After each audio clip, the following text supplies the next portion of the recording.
شاہ عطار پر ہر آن رحمت کی نظر رکھنا، شاہ عطار پر ہر آن رحمت کی نظر رکھنا، کرے دن رات یہ سنت کی خدمت یا رسول اللہ۔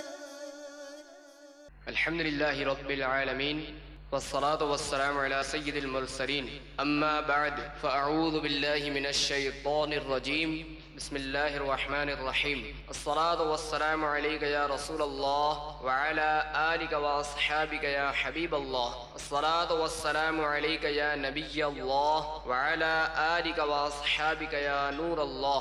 میٹھے میٹھے اسلامی بھائیوں اور اسلامی بہنوں، الحمدللہ عز وجل خالق کائنات جل جلالہ کی زمین پر عشق رسول صلی اللہ تعالی علیہ وآلہ وسلم کا مدنی جام تقسیم کرنے والے ایسے مرد کامل اب بھی موجود ہیں جو فیشن کی آفت میں گرفتار لوگوں کو پیارے مصطفیٰ صلی اللہ تعالی علیہ وآلہ وسلم کی سنت کریمہ کا اسیر بنانے کے خواہاں ہیں۔ یہ اللہ عز و جل کا خاص کرم ہے کہ اس نے ہمیں اس پرفتن دور میں تبلیغ قرآن و سنت کی عالمگیر غیر سیاسی تحریک دعوت اسلامی کا مدنی ماحول اور شیخ طریقت امیر اہل سنت ابو بلال حضرت علامہ مولانا محمد الیاس عطار قادری رضوی دامت برکاتہم العالیہ جیسے ولی کامل کی صحبت باطر سے نوازا۔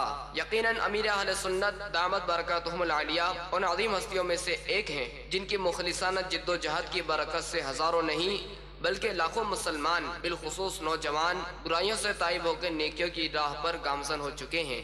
الحمدللہ عز و جل بلا مبالغہ امیر اہل سنت دامت برکاتہم العالیہ نے اپنے سنتوبر بیانات کے ذریعے لاکھوں مسلمانوں کے دلوں میں مدنی انقلاب برپا کر دیا۔ الحمدللہ عز و جل مکتبۃ المدینہ ان بیانات کو آپ تک پہنچانے کی سعادت حاصل کر رہا ہے، لہذا تمام اسلامی بھائی اور اسلامی بہنیں اس بیان کو توجہ کے ساتھ سماعت فرمائیں۔ اعوذ باللہ من الشیطان الرجیم، بسم اللہ الرحمن الرحیم، انا انزلناہ فی لیلۃ القدر وما أدراك ما ليلة القدر ليلة القدر خير من 1000 شهر تنزل الملائكة والروح فيها بإذن ربهم من كل أمر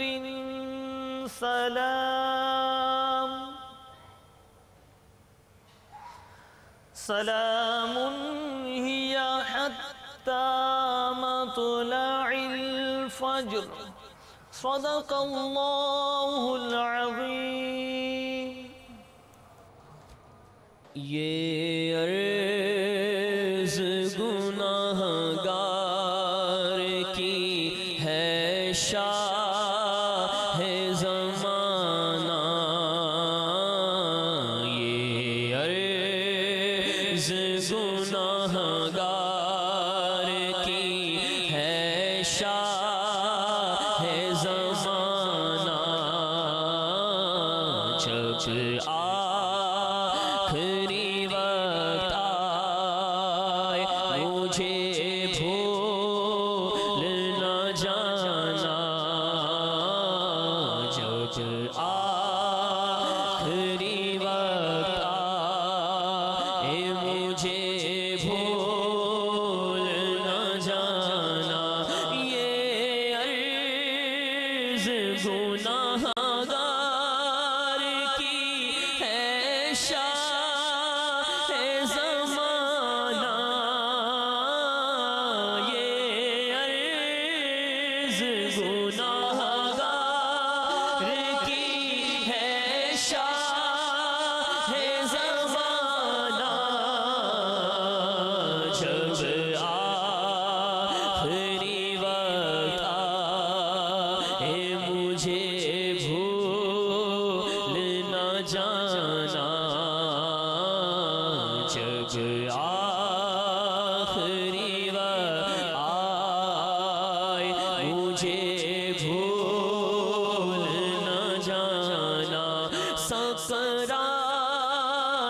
کی جب سختیاں سرکار ہو تاری، سکرات کی جب سختیاں سرکار ہو تاری، حسنین کا صدقہ سرے بالی ضرور آنا، حسنین کا صدقہ سرے بالی ضرور آنا، جب آخری وقت آئے مجھے بھول نہ جانا، ڈر لگتا ہے ایمان کہیں ہو جائے نہ برباد، ڈر لگتا ہے ایمان کہیں ہو جائے نہ برباد، سرکار برے خاتمے سے مجھ کو بچانا، سرکار برے خاتمے سے مجھ کو بچانا، ایمان کا خوف کھائے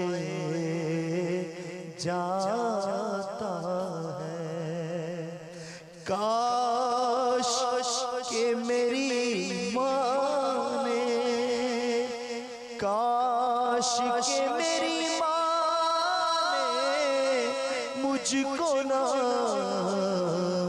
جنا ہوتا، تار غیب ایمان کی حفاظت کے سوالی خالی نہیں جائیں گے، دربار نبی سے جب آخری وقت آئے مجھے بھول نہ جانا، سرکار برے خاتمے سے مجھ کو بچانا، جب روح میرے تن سے نکلنے کی گھڑی ہو، جب روح میرے تن سے نکلنے کی گھڑی ہو، شیطان لائی سے میرا ایمان بچانا، جب آخری وقت آئے مجھے بھول نہ جانا، جب آخری وقت آئے مجھے بھول نہ جانا، جب قبر کی تنہائی میں گھبرائے میرا دل،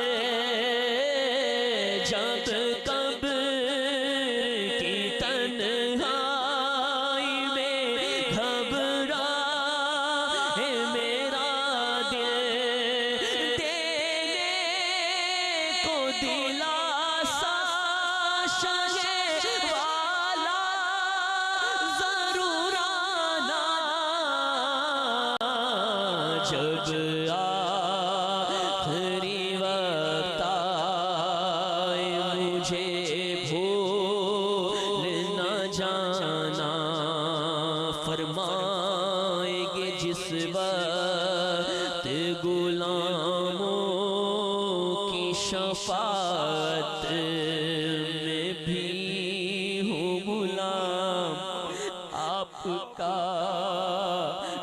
مجھ کو نہ بھلانا فرما کے شفاعت میری اے شافع محشر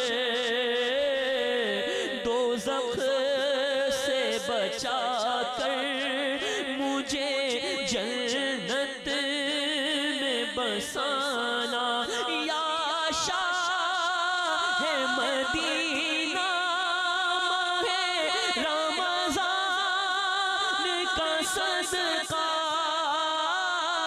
یا شاہ مدینہ ماہ رمضان کا صدقہ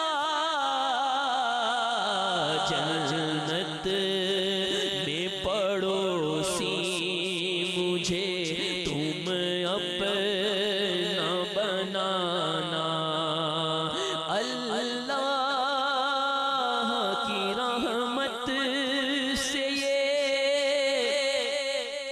مایوس نہیں ہے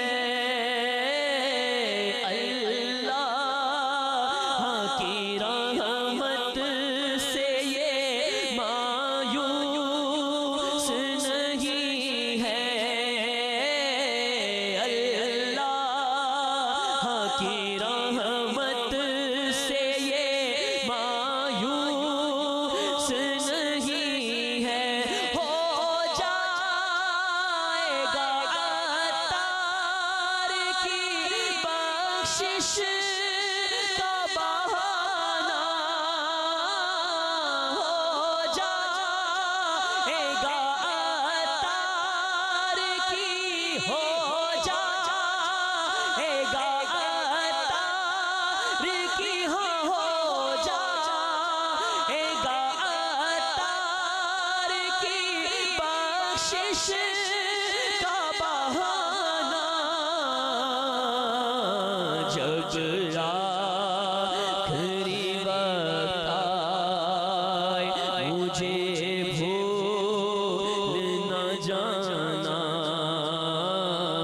یہ عرض گناہگار کی ہے شاہ زمانہ سرکار برے خاتمے سے ہم کو بچانا الحمدللہ رب العالمین والصلاة والسلام على سید المرسلین اما بعد فاعوذ باللہ من الشیطان الرجیم بسم اللہ الرحمن الرحیم الصلاة والسلام علیک یا رسول اللہ وعلى آلك واصحابك یا حبیب اللہ الصلاة والسلام عليك يا نبي الله وعلى آلك وأصحابك يا نور الله. امام غزالی رحمۃ اللہ تعالی علیہ نے ایک ایمان افروز واقعہ نقل کیا ہے. ایک بزرگ فرماتے ہیں کہ میں ایک بار سفر حج پر روانہ ہوا. ایک اور شخص بھی شریک سفر تھا.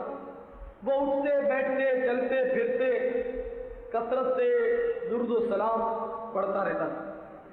میں نے اس سے سبب کثرت درود دریافت کیا تو اس نے مجھے اپنا قصہ سنایا. بات یہ ہے کہ جب میں پہلی بار اپنے والد گرامی کے ساتھ حج پر چلا تھا ایک منزل پر ہم نے پڑاؤ کیا. ہم سو گئے. میں نے خواب دیکھا کہ کوئی کہنے والا کہہ رہا ہے کہ غفلت کی نیند سونے والے تیرا باپ سویا رہ گیا ہے اور اس کی موت واقع ہو چکی ہے اور ساتھ ہی اس کا چہرہ سیاہ پڑ چکا ہے. میں چونک پڑا, آنکھ کھل گئی. قریب ہی میرا باپ لیٹا تھا. میں نے باپ کے چہرے سے جب چادر ہٹائی تو واقعی میرا باپ مر چکا تھا اور چہرہ اس کا کالا ہو گیا تھا. میں صدمے سے نہال ہو گیا کہ یہ مسافرت غریب الوطنی اور یہ آفت نہایت ہی رنجیدہ اور غمگین تھا. ناگاہ میری آنکھ لگ گئی تو میں نے خوفناک منظر دیکھا کہ 4 کالے کالے حبشی بڑے بڑے لوہے کا گرد اپنے ہاتھوں میں لیے ہوئے میرے باپ پر مسلط ہے۔ ابھی یہ منظر میں دیکھ رہا تھا کہ اتنے میں نور کا چاندنا ہو گیا اور ایک حسین و جمیل شخصیت کا ورود مسعود ہوا۔ آتے ہی اس نورانی ہستی نے ان 4 حبشیوں کو ہٹا دیا اور پھر میرے والد کے سیاہ چہرے پر اس نے اپنا گورا گورا ہاتھ پھیرا اور پھر مجھے پکار کر کہا کہ اے مسافر، تیرے باپ کا چہرہ اللہ تعالیٰ نے اپنے فضل و کرم سے منور کر دیا۔ میں آگے بڑھ کر اس کا دامن تھام لیتا ہوں اور اس سے عرض کرتا ہوں کہ نور کے پیکر، اپنا تعارف بھی کرائیے کہ آپ کون ہیں؟ اس غریب الوطنی اور مسافرت کے عالم میں آپ نے میری مصیبت دور کر دی۔ تو وہ نور کا پیکر مسکرایا، پھول جھڑنے لگے، الفاظ کچھ یوں بنے کہ تو مجھے نہیں جانتا، میں تیرا آقا محمد رسول اللہ صلی اللہ علیہ وسلم۔ میری آنکھ کھل گئی۔ واقعی جب میں نے اپنے والد کے چہرے کو دیکھا تو میرے والد کا چہرہ نور سے جگمگا رہا۔ اس وقت سے بس میرا یہ ورد ہے کہ اٹھتے بیٹھتے چلتے پھرتے درود و سلام کی گجرے لٹاتا رہتا۔ اللہم صلی وسلم وبارک علی سیدنا ومولانا محمد النبی الأمی الحبیب العالی القدر العظیم الجاه وعلی آلہ وصحبہ وسلم صلاة والسلام علیکہ یا سیدی یا سیدی یا سیدی یا رسول اللہ۔ تنبیہ الغافلین میں حضرت فقیہ ابو اللیث سمرقندی رحمۃ اللہ تعالی علیہ نقل کرتے ہیں، آپ فرماتے ہیں کہ جب کوئی بندہ لا الہ الا اللہ کہتا ہے، لا الہ الا اللہ، آپ بھی کہیے کہ جب کوئی بندہ لا الہ الا اللہ کہتا ہے تو اس کے منہ سے ایک سبز پرندہ نکلتا ہے، اس کے 2 بازو یاقوت اور موتیوں کے مطلب اس میں جڑا ہوتے ہیں، وہ سیدھا عرش کی طرف پرواز کرتا ہے، عرش کے نیچے پہنچ کر وہ اس طرح اپنے بازو پڑپڑاتا ہے کہ شہد کی مکھیوں کی سی بن بنات کی سی آواز گونجنے لگتی ہے۔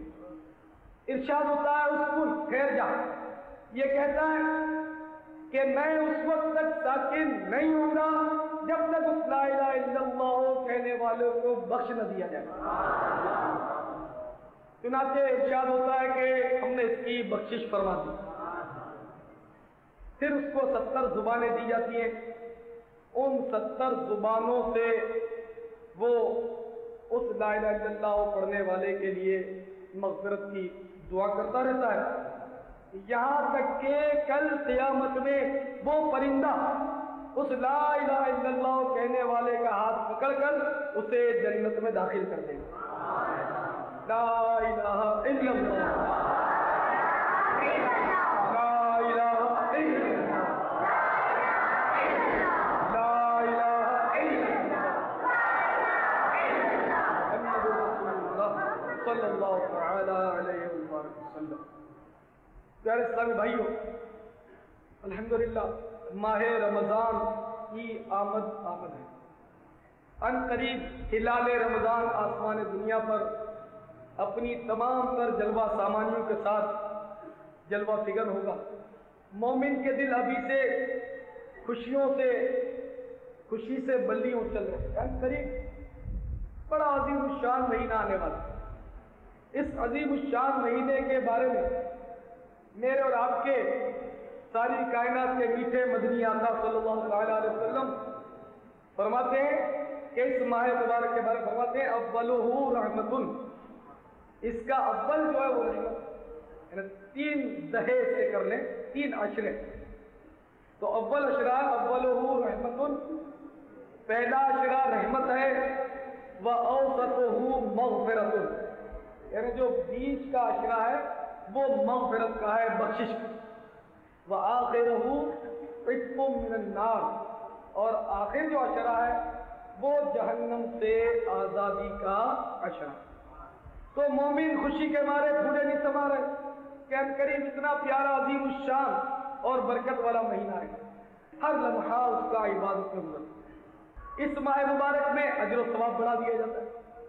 ہم اور دنوں میں کوئی نیکی کریں اور ماہ رمضان میں نیکی کریں، بڑا فرق ہے۔ اے میرے پروردگار تیری رحمت کے قربان، ہم لوگ ویسے ہی سست لوگ ہیں، محنت مزدوری دنیا کے لیے بہرحال ہو جاتی ہے، اس لیے کہ دنیا میں محنت کرنے کے لیے پیچھے ایک طرح کا ڈنڈا ہوتا ہے، باپ ہوتا ہے، ماں ہوتی ہے، بیوی بچے سب گلے پڑے ہوتے ہیں، تو باطل ناخواستہ ہی صحیح محنت مزدوری کرنی پڑتی ہے۔ لیکن عبادت کے معاملے میں ہم لوگ سست ترین واقع ہیں، صرف سست ہی نہیں، سست ترین۔ تو ہم سستوں کے لیے تو خصوصی اس میں مطلب فیسلٹیز ہے کہ تھوڑا سا عمل کرو بہت زیادہ ثواب۔ تو اللہ تعالیٰ اس ماہ مبارک سے ہمیں خیر سے ملائے اور ہم اللہ کرے کہ اس کی عبادت کرنے میں کامیاب ہوں۔ اللہ تعالیٰ فرماتا ہے الصوم لی انا اجزی بہ، روزہ میرے لیے ہے اور میں خود اس کی جزا دوں گا۔ اب بعض محدثین نے اجزی کو اجزا پڑھا، اس طرح پڑھا الصوم لی وانا اجزا بہ، روزہ میرے لیے ہے اور میں ہی اس کی جزا، کہ روزہ میرے لیے اور اس کی جزا میں خود دوں۔ تو جس کو خود اللہ تعالیٰ مل جائے اس کو پھر اور کسی نعمت کی حاجت ہی کیا۔ اور یاد رکھیے جنت میں یوں تو بے شمار نعمتیں، بے شمار نعمتیں، یعنی یہ سمجھ لیجیے کہ جنت میں کسی قسم کا کوئی رنج نہیں، کوئی دکھ نہیں، کوئی فکر نہیں، جو چاہو وہ مل جائے۔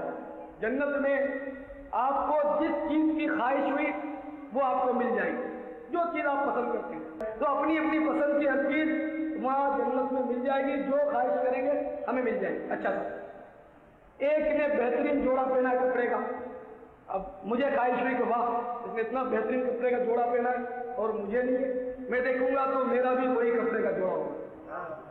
اچھا، آپ دیکھ رہے ہیں کہ صاحب یہ پرندہ اڑتا ہوا جا رہا ہے، اس کا کباب اگر مل جائے تو کیا خوب، تو فوراً وہ پرندہ بھون کر کباب بن کر ایک پلیٹ میں آ کر ان کے پاس پہنچ جائے۔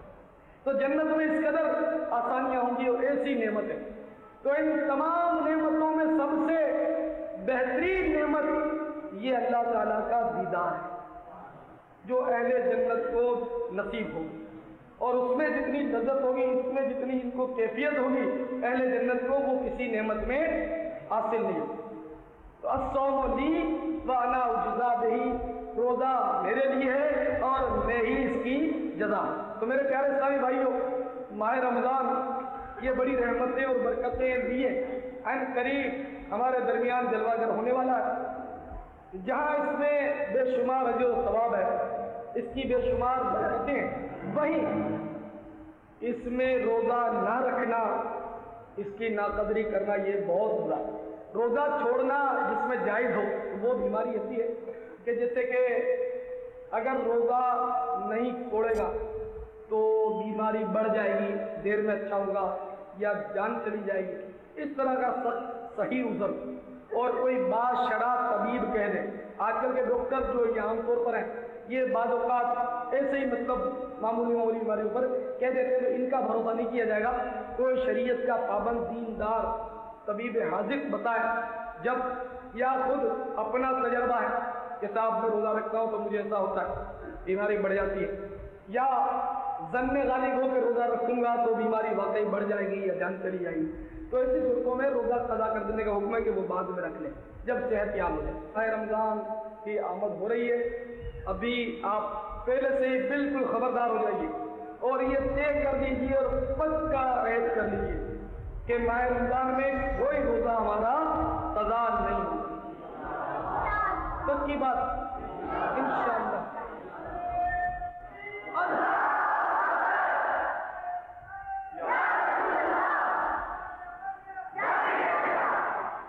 ماشاءاللہ چھوٹے چھوٹے بچے جو نابالغ ہیں ان لوگوں نے بھی ہاتھ اٹھا دیا، لیکن کوئی بات نہیں، نابالغ جو ہیں ان پر روزہ فرض نہیں، نماز بھی فرض نہیں ہے، خیر وہ رکھیں گے تو اب آپ کو ملے گا، لیکن اگر وہ نہ بھی رکھیں یا ماں باپ ان کو سختی سے روکیں تو وہ ماں باپ کی بات نہیں، نابالغ پر روزہ فرض نہیں۔ پھر یہ نہ ہو کہ وہ اجتماع میں آنے سے روک لیں کہ بچے کہیں گے کہ ہم نے اجتماع میں ہاتھ اٹھایا گلزار حبیب میں اور ہم تو پورا مہینہ روزہ رکھیں گے. اچھا یہ باتیں اب دیکھتی ہوں کیسے جاتا ہے اجتماع میں, تو ممی روک لے گی تو یہ بھی مسئلہ ہو جائے گا. تو اس لیے نابالغ جو ہے وہ مطلب والدین اجازت دیں, صحت ساتھ دے تو روزے رکھیں, ورنہ کچھ رکھیں کچھ نہ رکھیں. اگر ایک بھی نہ رکھیں نابالغ تو ان کو گناہ نہیں. تو روزے کو رکھنا بہت ضروری ہے اور یہ فرض ہے, اور رمضان کا ادب کرنا بھی ضروری ہے. بعض بے باک دیکھے جاتے ہیں کہ وہ روزہ رکھتے تو نہیں ہیں, ایک تو روزہ رکھتے نہیں, دوسرا ماہ رمضان کی بیعت بھی بہت کرتے ہیں, سگریٹ پیتے رہتے. یہ اکثر گوشت مارکیٹ میں یہ مناظر نظر آتے ہیں, قصاب حضرات جو ہوتے ہیں بسا اوقات دیکھا میں کہ وہ سگریٹ پیتے رہتے ہیں, صبح کے وقت وہ جلا دیتے سگریٹ. یا اسی طرح کے مزدور پیشہ جو لوگ ہوتے ہیں وہ زیادہ تر روزہ نہیں رکھتے, یا جو محنت کا کام کرتے ہیں وہ روزہ نہیں رکھتے. یا بعض رمضان کی سیزن میں ان کا کام بڑھ جاتا ہے تو اس لیے وہ روزہ نہیں رکھتے. اب بعض مطلب مٹھائی والے 27ویں جب آتی ہے یا جمعۃ الوداع آتا ہے تو عید کے لیے بڑی تیاری ہوتی ہے مٹھائی کی, کیونکہ عید تو مٹھائی کھانے کی, سوئیاں کھانے کی ہے, نئے نئے کپڑے پہننے کی عید ہے, مرغی کھانے کی عید ہے, وہ تو آپ کو پتہ ہی ہے. تو عید کی تیاری کے لیے وہ بہت مصروف ہو جاتے ہیں, تو بڑی محنت کرتے ہیں اور مٹھائی تو آج کے پاس پکتی ہے, تو اس لیے وہ بھی بعض مخصوص جو بڑے روزے مانے جاتے ہیں کہ عام طور پر دوسرے لوگ بھی رکھ لیتے ہیں, بچوں کو بھی 27 رکھوا دیتے ہیں, تو وہ روزے وہ بیچارے مال کی محبت میں کھو بیٹھتے ہیں. تو وہ بھی غور سے سن لیں کہ اگر ایک بھی روزہ آپ نے کھولا بلا صحیح عذر, آپ کہیں کہ میرا کام سخت ہے اس لیے میں روزہ نہیں رکھوں, میری نوکری سخت ہے, یہ عذر نہیں چلے گا. جس نے پیدا کیا ہے وہ رزق دینے والا.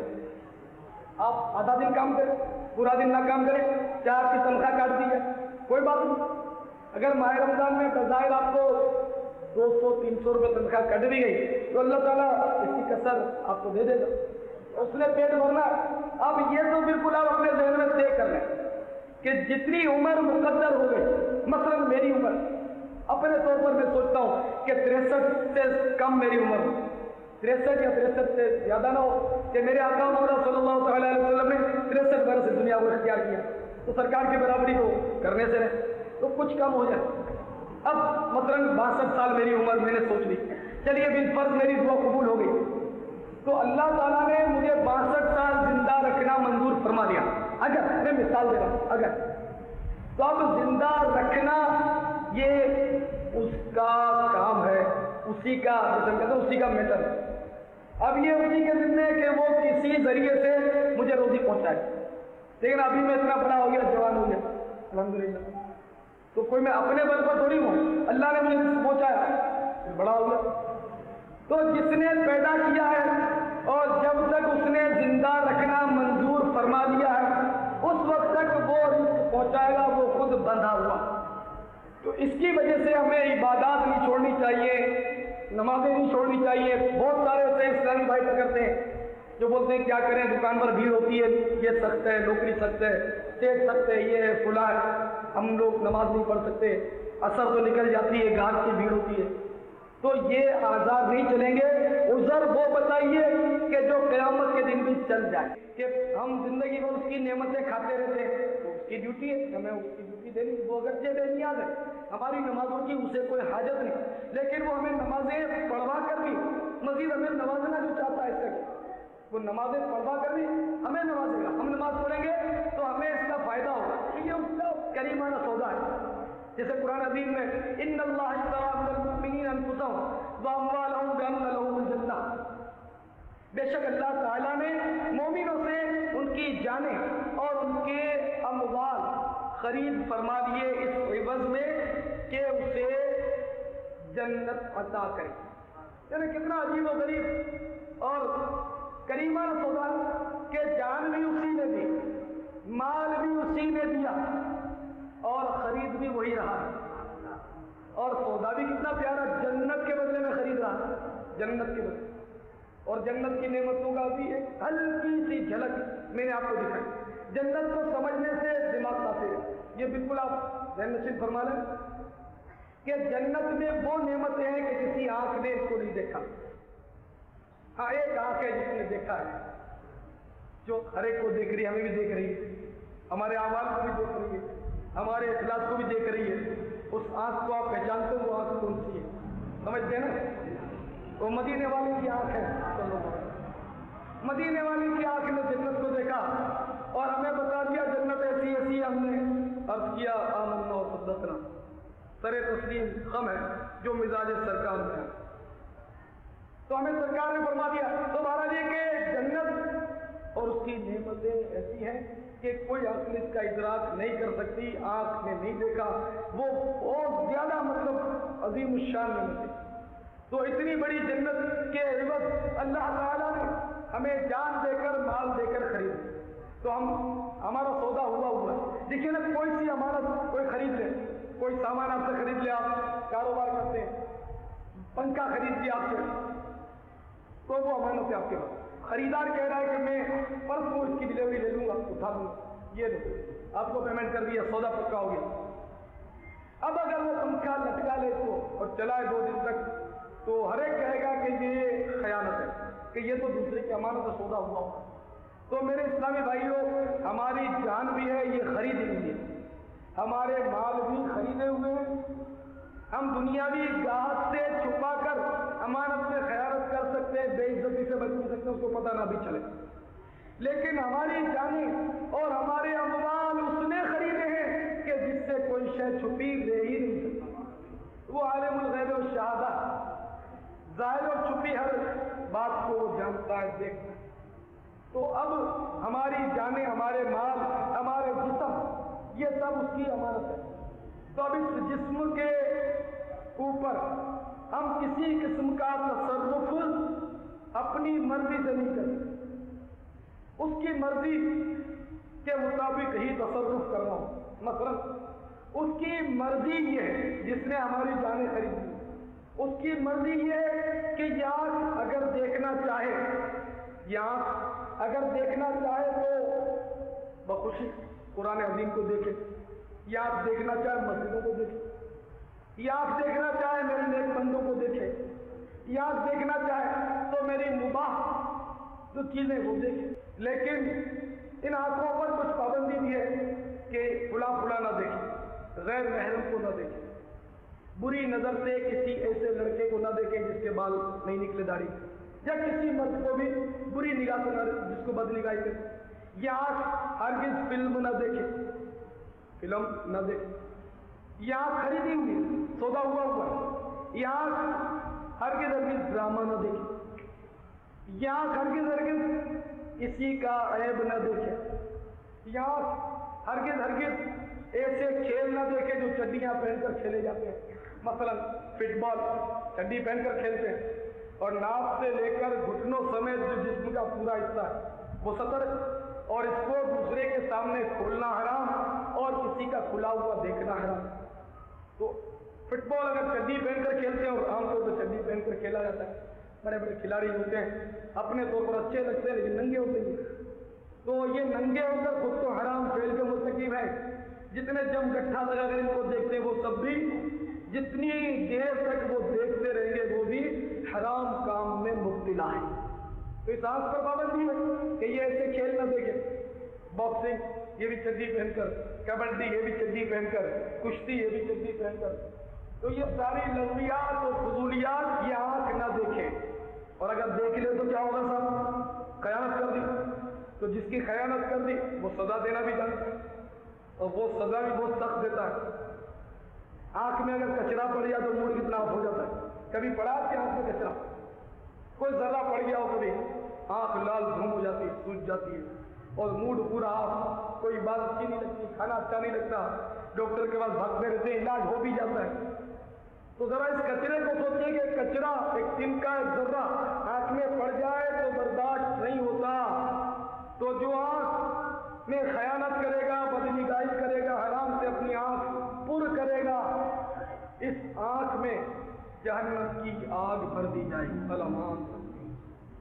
کسی کا خط دیکھ رہا ہے صاحب, آنکھ امانت ہے, کسی کا خط مت دیکھو, یہ بھی تاکید. ایک دوسرا خط دیکھنے میں کوئی ہم لوگ یہ بھی نہیں سمجھتے. کسی کی ڈائری ہاتھ میں لگی, گھمانا شروع کر دیا. اب اس نے کوئی اپنی خانگی بات لکھی ہو, کوئی پرائیویٹ نوٹ اس میں ہو اس کا, ہم نے وہ دیکھ لیا، اس کی فون ہمارے سامنے آ گئی، اس کو پتہ بھی نہیں چلا۔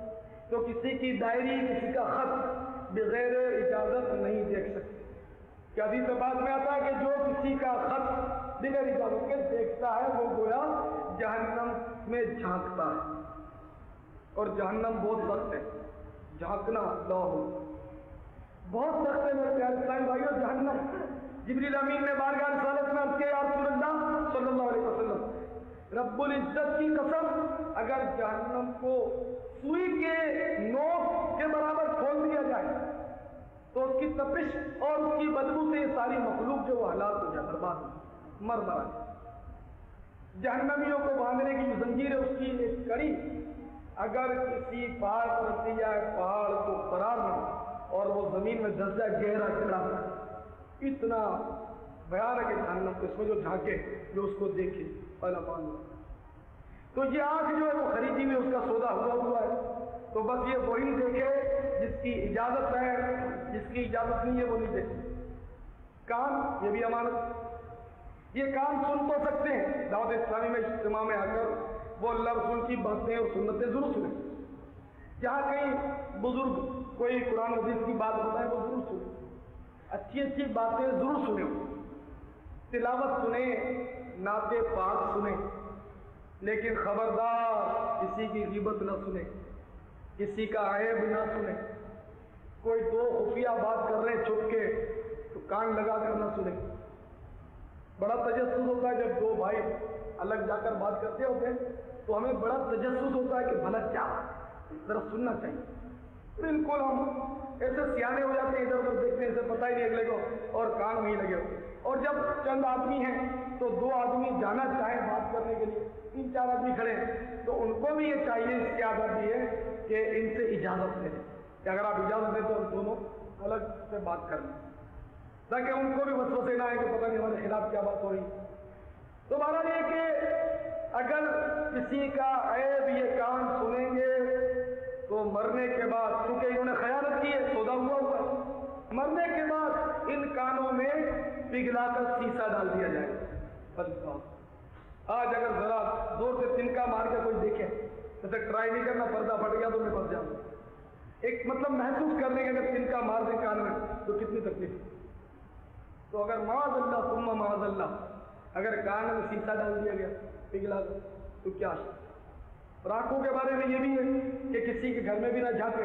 آج گھر میں جھانکنا تو گئے بھی نہیں، گھر میں تو ہر ایک جھانکتا ہے ایک دوسرے کے، کوٹھے پر چڑھ گئے جھانک کر دیکھ رہے ہیں اس کے گھر میں، نیچے سے گزر رہے ہیں دروازہ کھلا ہو کے دیکھ رہے ہیں، پتہ ہی کسی کے گھر میں ہم چلے گئے تو دوسرے کمروں میں حالانکہ پردہ ہے، دروازہ آدھا ٹیڑھا بند بھی ہے، آڑا ٹیڑھا، لیکن اس میں بھی ترچھی نظر سے ہم دیکھتے ہیں کہ اندر کیا خزانہ رکھا ہو، کی اجازت نہیں۔ حدیثوں میں کہ کوئی کسی کے گھر میں جھانکے اور اگر وہ گھر والا اس جھانکنے والے کی آنکھیں پھوڑ دے تو اس پر قصاص نہیں، کوئی سزا نہیں۔ اگر ہم کسی کے گھر میں جھانکے اور وہ ہماری آنکھیں بھی پھوڑ دے تو اس پر کوئی سزا نہیں۔ تو یہ کتنا برا کسی کے گھر میں جھانکے۔ تو میرے پیارے صاحب بھائیوں، ہر چیز بکی ہوئی، منہ بکا ہوا ہمارا، یہ بھی بکا ہوا، جب آنکھیں اور کام۔ خبردار حلال کے علاوہ اس میں کوئی نہ جائے، حرام شے بالکل نہ جائے۔ اگر حرام کا لقمہ اس منہ سے ایک ڈالا 40 دن کی عبادتیں رائے گا ہوں گی، دعائیں قبول نہیں ہوں گی۔ اور اگر وہ لقمہ حرام کا منہ کے ذریعے گیا تھا، پیٹ میں رکھا ہوا ہے، اس حالت میں بندہ مر گیا تو جہنم میں ڈال دیتے۔ خبردار حرام کا لقمہ منہ میں داخل نہ ہونے پائے۔ سارا جسم خریدا ہوا تو باری باری معاوضہ کی تفصیل ایسے ہی معلوم کر رہے ہیں، کہیں ہمارے دل میں خوف پیدا ہو کہ ہم جو یہ رات دن خیانت کرتے جا رہے ہیں ہم سمجھیں کہ ہمیں اللہ عقل دے۔ چہرہ خریدا ہوا ہے، اب چہرہ بھی اس کی مرضی کے مطابق ہو، اور بچہ جانتا ہے کہ چہرہ کیسا ہو، آپ سب جانتے ہیں۔ بار بار یہاں بیان ہوتا بھی رہتا ہے کہ چہرہ کیسا ہو۔ الحمدللہ حکم ہے داڑھی بڑھاؤ، مونچھیں پست کرو، آتش پرستوں کی مخالفت کرو، یعنی میرے دشمن جو آگ پوجنے والے ہیں ان خبیثوں جیسا چہرہ نہ بناؤ۔ لیکن سودا ہوا چہرے کا سر جس کا ہوا جنت کے بدلے، لیکن بدقسمتی چہرہ ان جیسا ہم رکھتے ہیں، اس میں خیانت ہو جاتی ہے۔ داڑھی اگر رکھ بھی نہیں، اگر محبت پھوٹ پڑی رکھ بھی نہیں تو اتنی رکھتے ہیں،